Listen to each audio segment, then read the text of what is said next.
Hi అండి, నేను మీ వీరన్న. మీరు చూస్తున్నటువంటి మనకి మిరప నారు వచ్చేసి మనకి 11 రోజుల నారండి. సో ఇది వచ్చేసి మనం 13వ తారీఖు నాడు మనం అనేది విత్తనాలు విత్తుకోవడం జరిగింది. సో మీరు చూడొచ్చు ఏ విధంగా ఉందో మనకి 11 రోజుల నారు.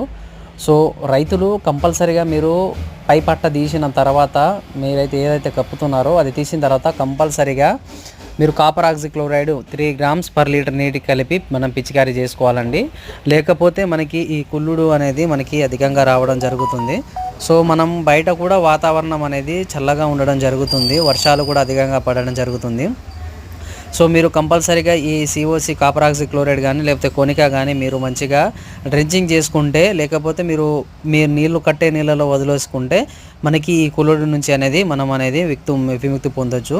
సో కంపల్సరీగా మీరు మనం చెప్పే పద్ధతులు పాటించండి, మీకు ఖచ్చితంగా మంచి క్వాలిటీ గల నార అనేది రావడం జరుగుతుంది.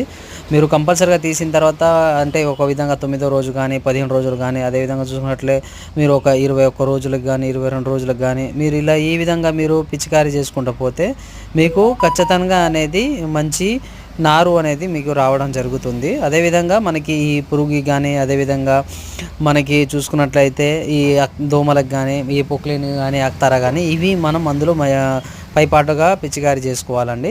సో మీకు చెప్తాను నెక్స్ట్ ఫుల్ డీటెయిల్స్లో మీకు ఏ ఒక టైం టేబుల్ పరంగా చెప్తాను, మీకు ఏ విధంగా మనం ఏ టైంలో స్ప్రే చేస్తే బాగుంటుంది అనే దాని గురించి మీకు చెప్తాను. సో ఇదే కాదు, రిడోమిల్ గోల్డ్ ఉంది, నాటివో ఉంది, అమిస్టార్ ఉంది. సో ఇవన్నీ మందులు ఎప్పుడు మనం పిచికారీ చేయాలో అన్న దాని గురించి మీకు వివరణ అనేది నెక్స్ట్ వీడియోలో చెప్తానండి. సో కంపల్సరీగా మీరు తీసిన తర్వాత మనం చెప్పే పద్ధతులు పాటిస్తే మంచి నార అనేది మీరు